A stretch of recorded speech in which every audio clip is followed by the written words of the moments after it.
నమస్తే అండి. పేరండి? రమేష్. రమేష్ గారు, ఇప్పుడు ప్రజెంట్ తెలంగాణ గవర్నమెంట్ వచ్చి 1.5 year అవుతుంది కదా. ఇప్పుడు ఎలా ఉందండి పరిపాలన? ఇప్పటి వరకు బాగానే ఉంది. ఉమ్, ఇక ముందు చేసే అన్ని ప్రోగ్రామ్స్ అంటే అది కొంచెం అన్ని ఫండ్స్ ఉండాల్సిన అవసరం ఉంది. ఆ ఫండ్స్ అనేసరికి మరి సెంట్రల్ గవర్నమెంట్ ఏమో అసలు ఏమాత్రం సహకరించట్లేదు. ఓకే. ఆల్రెడీ స్టేట్ గవర్నమెంట్లో ఏమన్నా ఫండ్స్ రేజ్ చేసుకుందామన్నది కూడా ప్రోగ్రామ్ ఎక్కడ కనిపించట్లేదు. ఏదన్నా హైదరాబాద్ చుట్టూ భూములు ఏమన్నా అమ్మేది తప్ప ఇంకా ఎట్లా రేజ్ చేయాలన్నది కనపట్టలేదు. ఇప్పుడు రియల్ ఎస్టేట్ వ్యవస్థ ఎలా ఉంది? రియల్ ఎస్టేటు ఇక్కడ ఒక తెలంగాణ అని కాదండి, దేశం మొత్తం కూడా ఒకే రకంగా ఉంది ఎక్సెప్ట్ ఢిల్లీకి. ఢిల్లీలో మాత్రమే కొద్దిగా రైజింగ్ ఉంది, కానీ మిగతా ఏ దేశంలో ఏ రాష్ట్రంలో కూడా అట్లాగే ఉంది. ఇప్పుడు కొత్తగా రేవంత్ రెడ్డి వచ్చిన తర్వాత మారింది ఏం లేదు. ఓకే. అయితే ఇప్పుడు కేసీఆర్ని కంపేర్ చేసుకుంటే రేవంత్ రెడ్డి పరిపాలన ఎలా ఉందండి?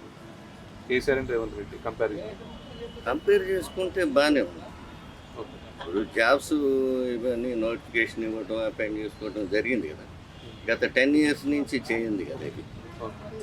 ఇప్పుడు తెలంగాణ అని ఆశించింది యూత్ ఎట్లా ఆశించారు, మా ఉద్యోగాలు వస్తాయి బాగుంటాయి అందరికీ అనేది అనుకున్నాం. ఓకే. అది ఏమీ జరగలేదు కదా.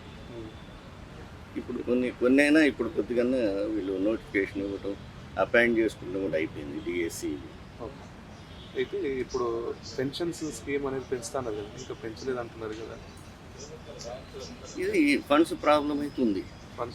ఫండ్స్ ప్రాబ్లం ఉంది, లేకపోతే పెన్షన్స్ ఏది మీరు అనేది వృద్ధాప్య పెన్షన్ లేకపోతే మీరు పెంచుతారు. కాకపోతే నెక్స్ట్ ఇంకో 1 year తర్వాతలో ఇట్లా ఏమైనా అవకాశం ఉండొచ్చు పెన్షన్ ఇప్పుడు ఇమ్మీడియట్గా. ఓకే. ఇప్పుడు మహిళల ఫ్రీ బస్ ఉంది కదండి, అది ఏమైనా యూజ్ అవుతుందంటే? మహిళలకి ఫ్రీ బస్ అంటే అందరూ మహిళలు బయటకు వస్తున్నారు కదండి చక్కగా. లేకపోతే ఇంతకుముందు ఏందో నీకేం పని, ఎందుకంటే ఛార్జీలు పెట్టారు, ఫ్రీగా వస్తుంది అనేది కొంత డిస్కషన్ జరుగుతుంది కదా ఇళ్ళల్లో. ఫ్రీగా వస్తుందంటే వాళ్ళు వచ్చి ఇక వీళ్ళే వచ్చి పనులు చేసుకొని వెళ్ళిపోవటం జరుగుతుంది. మరి మహిళా సాధికారత అన్నది ఉందిగా, మరి అది కొద్దన్న దీంతో ఫుల్ఫిల్ అవుతుంది అనుకో.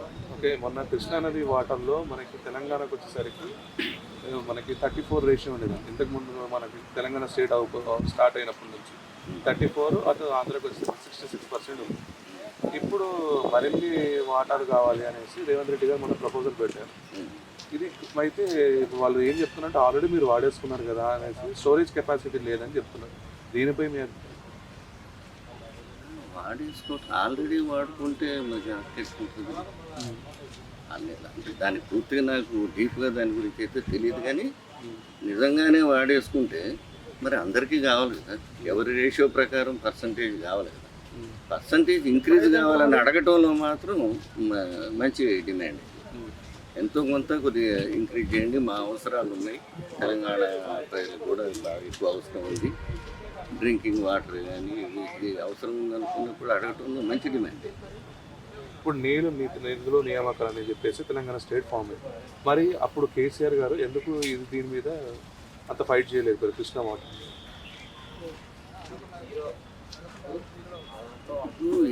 అంతకుముందు మరి ఇప్పుడు ఏ విషయంలో తెలంగాణ దేనికోసం అయితే ఫైట్ చేశాను, ఆ విషయంలో దేని విషయంలో కూడా మరి ఫుల్ఫిల్ చేసినట్టయితే నాకు కనపడుతుంది.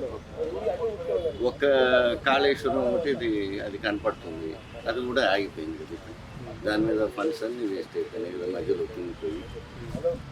మరి దాని మీద ఎంక్వైరీ రిపోర్ట్ వేస్తారు, ఇప్పుడు దాకా ఎందుకు ఎంక్వైరీ రిపోర్ట్ వేస్తారు? ఎంక్వైరీ రిపోర్టు వేస్తున్నారు కదా, ఇంకా మరి దాని పూర్తిగా లోతుపాతులు నాకేం తెలియదు, కానీ ఎంక్వైరీ రిపోర్టు వేయాలి తప్పకుండా. వేసి అసలు ఇప్పుడు కొన్ని సంబంధించి సెంట్రల్ గవర్నమెంటే క్లియరెన్స్ ఇవ్వట్లేదు కదా. ఆ ఫోన్ ట్యాపింగ్ ఉంది, దాని మీద సెంట్రల్ గవర్నమెంటే క్లియర్ చేయట్లేదు కదా, వాళ్ళ యాక్సెప్టెన్స్ ఇవ్వాలి కదా.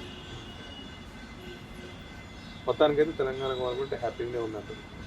హ్యాపీగా అన్నది ఎప్పుడు ఉంది, గవర్నమెంట్ హ్యాపీ అంటే ప్రజలు హ్యాపీగా ఉన్నట్టే కదా. ప్రజలు హ్యాపీగా పక్కాగా 100% హ్యాపీగా ఉండటం అనేది ఉండాలి, కానీ తెలంగాణ రాగానే మాత్రం పక్కాగా మేము హ్యాపీగా ఉంటామని ఆశించాం. ఆశాభంగం జరిగింది. ఇప్పుడు మొన్న కూడా ఇప్పుడు ప్రతి స్కీమ్కి కూడా రేషన్ కార్డ్ అనేది లింకప్ చేయాలనేసి అంటున్నారు. ఇప్పుడు ఆధార్ తీసుకొచ్చింది కూడా కాంగ్రెస్ గవర్నమెంటే కదా. అవును, మరి రేషన్ కార్డే ప్రామాణికంగా మస్ట్ అండ్ షుడ్ డాక్యుమెంట్ ఎందుకు పెడుతున్నారు? అది ఆధారే ప్రామాణికంగా ఉండాలి. ఉమ్. రేషన్ కార్డ్ అనేది ఏంటంటే వైట్ కార్డ్ అనేది ఉంది కదా, మళ్ళీ ఇన్కమ్ క్రైటీరియా కోసం రేషన్ కార్డ్ అని ఉండొచ్చు నేను అనుకుంటున్నాను. అయితే అది దానికి వచ్చేసరికి నేషనల్ ఫుడ్ సెక్యూరిటీ కార్డ్, అది వచ్చేసరికి మనకు రోజు రేషన్ బియ్యానికి దానికి యూజ్ అయ్యేది. ఇప్పుడు ప్రతి పథకానికి కూడా దాన్ని ఎందుకు యూజ్ చేస్తున్నాం? అది వైట్ కార్డ్ అనేది ఉంది కదా, దాంట్లో మనకి ఇన్కమ్ సర్టిఫికేట్ కూడా తీసుకోవచ్చు కదా. లో ఇన్కమ్ గ్రూపు వైట్ కార్డు అనేది ఉంది కాబట్టి ఆ రేషన్ కార్డునే ప్రామాణికంగా తీసుకుంటున్నాం. మరి కాంగ్రెస్ ఆధార్ తీసుకుంది, ఆధార్ తీసుకొచ్చింది కూడా కాంగ్రెస్ కదా. ఆధారు, ఈ ration card, pan card total link up అయినప్పుడు మాత్రం మీరు అన్నట్టు అది ఎందుకంటే ఇప్పుడు బెనిఫిషియర్స్ కూడా ఇప్పుడు రేషన్ కార్డ్ ఎప్పుడు ఇస్తారంటే మొన్న ఎమ్మెల్సీ ఎన్నికల తర్వాత అన్నారు, ఇప్పుడు మళ్ళీ ఉగాది తర్వాత అంటున్నారు. ఇది ఏంటంటే పోస్ట్ పోన్ అవుతూనే ఉంది కదా, లబ్ధిదారులకు లబ్ధి చెందట్లేదు కదా. ఇది కొంచెం అటు ఇటుగా అవుతుందని నేను అనుకుంటున్నాను. కొంచెం లేట్ అయినా మరి చేస్తారు. ఇప్పుడు ఖమ్మంలో వాటర్ ఫెసిలిటీ ఎట్లా ఉందండి? సమ్మర్ స్టార్ట్ అవుతుంది కదా. వాటర్ ఫెసిలిటీ పర్వాలేదు compare to other areas. Khammam టౌన్లో బాగానే ఉంది. మొన్న నాకు రిపోర్ట్ ఒకటి వచ్చింది, గ్రౌండ్ వాటర్ తగ్గుతుంది అనేసి. గ్రౌండ్ వాటర్ తగ్గటం అనేది జరుగుతుంది, ఒక్క ఖమ్మం అనే కాదు, అసలు టోటల్ గ్లోబల్ వైడ్గానే ప్రాబ్లం ఉన్నట్టుగా వస్తుంది. ఓకే.